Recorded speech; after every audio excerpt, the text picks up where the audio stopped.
Alright, so we're here po sa Vista Mall, Oton. Ayan, so sumali po tayo sa Ilmotos Pasalamat. First time po natin na makasumali sa charity ride. So let's try not to expect anything. So walang expectation tayo. Akyat po tayo sa Ictuble. Medyo mataas po yung bundok. But before that, shoutout nga pala kay Sir Pards Riding Adventures. Thank you po sa iyo sa panonood nating video. So, shoutout rin pala sa taga-Antique, sabi ni Sir Pards. Welcome to Alimodian. Ayan, Alimodian na po tayo. Balita ko raw maganda yung Ictuble. Mataas na bundok dito po sa Tubungan, Iloilo. Dito pala ito dumaan sa Hibauan going to Alimudian, San Miguel at saka I think Leon. And then dire-diretso na daw yan papuntang Tubungan, Iloilo.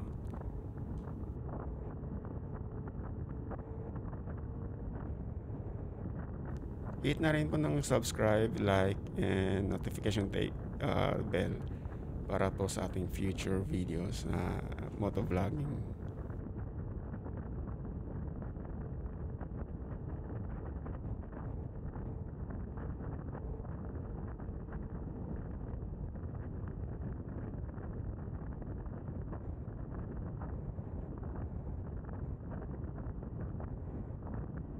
Teka lang si kuya, parang na-trigger Gustong oops, teka lang.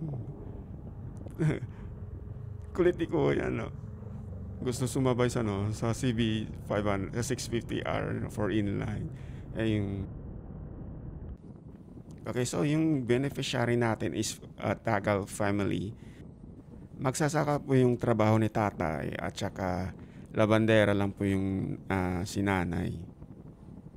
Yung panganay pala nila ng babae, 31 years old, ay PWD. At saka yung mga apo niya, meron din ata sakit. So, Leon na pa tayo. The summer capital of Iloilo. Seryoso? Totoo yun?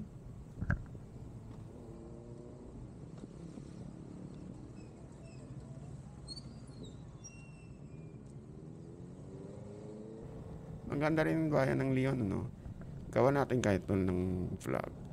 I think punta tayo sa Bucari. Rinig ko malamig daw dun eh. Malabagyo daw yung lamig, tsaka maraming pine trees. So ayan, so going back to your topic. Teka lang,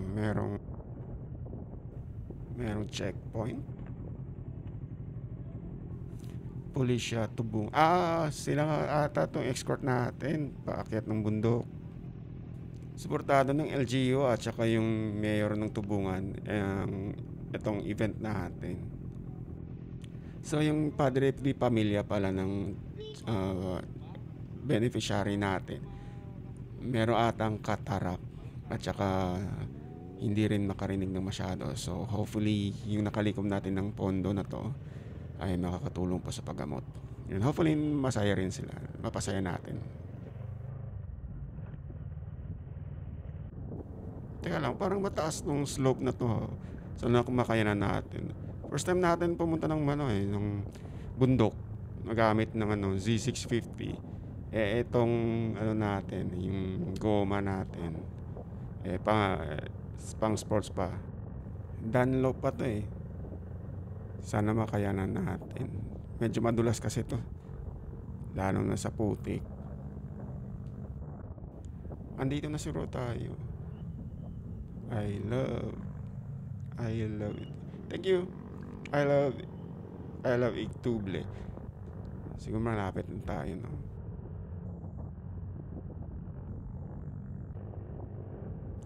Hindi pa pala. Ang ganda ng araw ngayon.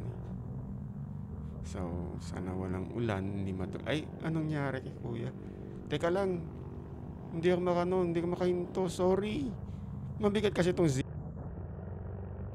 baka uminto tayo, baka mamadulos. Ay sana tulungan naman na siya ng kasama natin sa ano, sa likod.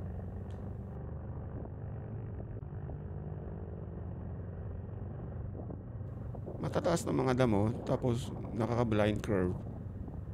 So kailangan natin dahan-dahan lang po. Kasi first time natin sa lugar na to eh. Siyempre, di naman natin kailangan ng magwalwal.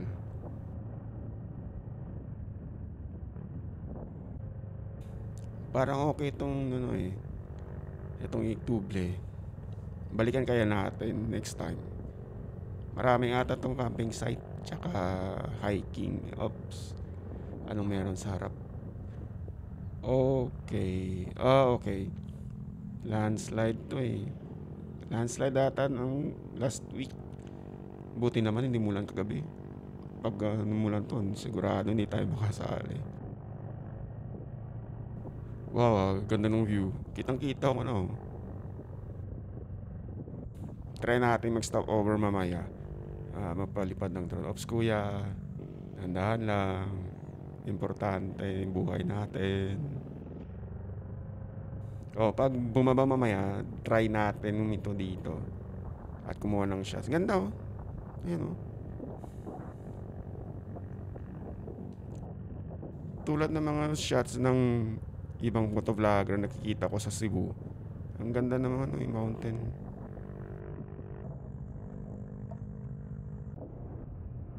Merong endurance ride sa Cebu eh. Maganda sana. Kaso yun, hindi tayo nakapag-prepare. Malapit na kasi sa January tsaka February. Pero bibisita rin tayo ng Cebu siguro next month or February. Maganda daw Cebu para sa mga single. Joke lang. Parang di ata nagre-record tong ano ko eh, X3. Sira ulo to eh. Kaso hindi tayo pwede kuminto. Pakit ng bundok. Tingnan mo. Nakakalula tawag dun. Medyo mahina pa tayo sa bangkingan. Ayun. Blindside mo, dahan-dahan lang. Baka biglang lumusot na malaking truck, patay tayo dito. Kahit si kuya sa harapan eh. Ayun, yan yung sabi ko eh. Hindi pa tayo masyadong sanay sa bangkingan. Tagal pa ba? Taas naman ng bundok. Parang lumiit na nga yung daan eh. Parang kinakain. Teka lang. Parang kinakain ng damo. Ibang halaman. Ay, yung daan pala. Ito, pag na-overshot ka, sigurado. Hindi ka bubuhayin dito. Hindi man natatakot yung dito, nakatira. Oops. Na baka man landslide, malaking, yung merong bagyo. Malapit na ata tayo eh. Pag nasa taas na tayo, mapalipat tayo ng drone cinematic. Sana maganda. Ayan. Ano naman tayo? Overshoot. Bahala na.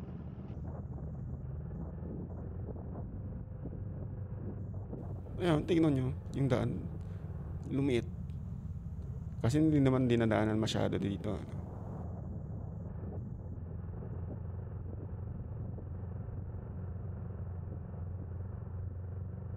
Malapit na tayo siguro. Ayan, nakikita ko ng summit. Not sure lang mag-hike pa tayo. Pag beginner ka na rider, parang hindi para sa itong lugar na to eh. Medyo nakakalula. Ayan. Favor naman yung weather sa... Ayun! Merong pitik. Yan. Sana maganda tayo. Maganda kuha sa atin. Eto na ata eh. Malapit na ata.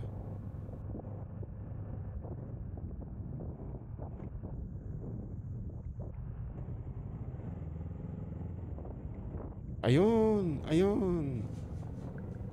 Welcome to I Love Tubungan. Eto na ata tayo. Ang ganda dito. Medyo malamig. Oops. Hanap lang tayo ng parking spot tapos papalipad na tayo ng ng drone.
Ayan, patapos na tayo. Bababa na tayo.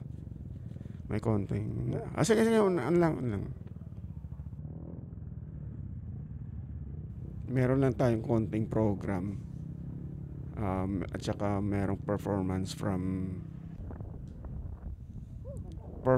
from IP ng area na to, indigenous people. Ang tawag po sa kanila ay Panay Bukidnon. At hindi ko lang alam if related ba sa mga Bukidnon na lugar sa Mindanao or hindi ko lang siguro. Advice pala ng barangay kapitan na dahan-dahan lang daw sa pababa. Kasi yung isang kasamahan natin na aksidente kanina kasi hindi kumagat yung preno. Sobrang init ng preno. Buti nila naka-manual tayo. Pag scooter ka, hindi pwede pagsabayin yung preno mo. Dapat palitan, harap at saka likod. Nakadapadlikado pa naman yan pag ayaw na kumagat. Sana hindi mangyari sa atin yun.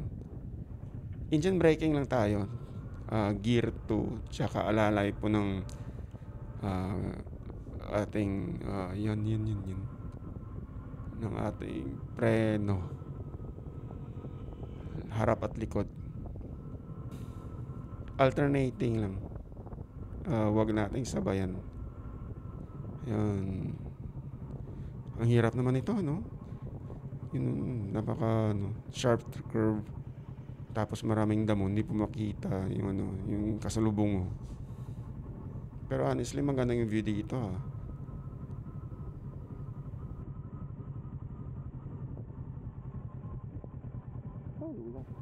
Lula. Dahan-dahan lang. Importante, safe tayo bababa. Ang hirap.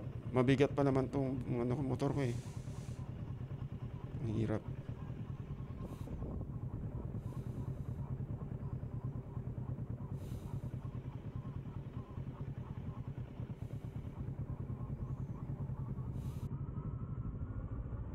Pero in fairness, maraming magandang spot dito sa ano sa Tubungan.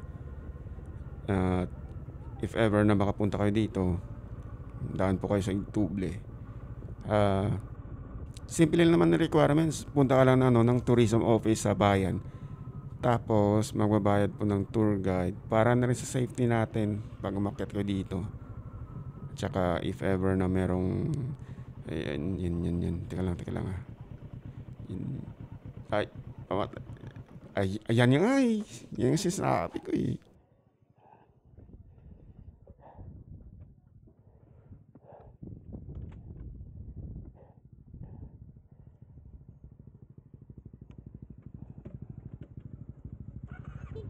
Later, nakalang.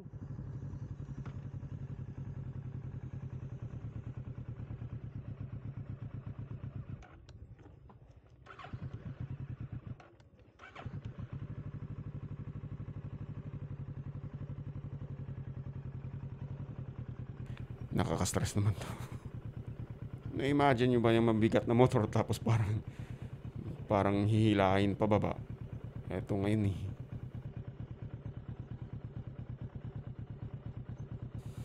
Magtandahan lang tayo. Importante makababa ng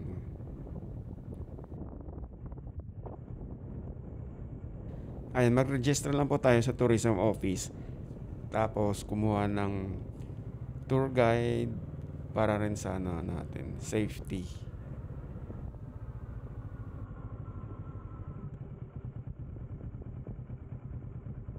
Gusto ko sana mapalipad ng drone kaso parang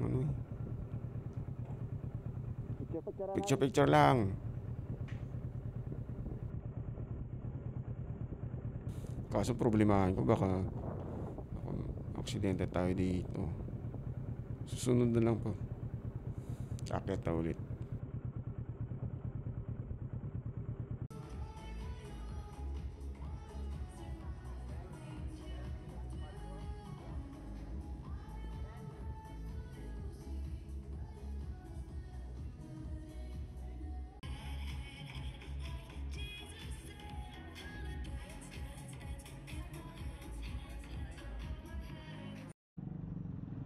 Hindi na tayo nakapag-vlog kanina sa program kasi nalobat tayo. Kinuha ko lang sa cellphone yung iba. Sana maganda yung footage. Pero eto, punta na lang tayo ng gimbal, yung plano ko. At palipad tayo ng drone. Etong maganda rin ata to yung gimbal.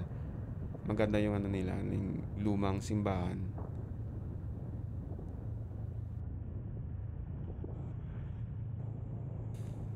Ayan, diretso lang pa tayo. Ito na yung yan, yung simbahan. Yun. Hanap lang tayo ng spot tapos mapalipat tayo ng drone. Don't forget na rin na mag-subscribe, like at saka hit yung natin, notification bell.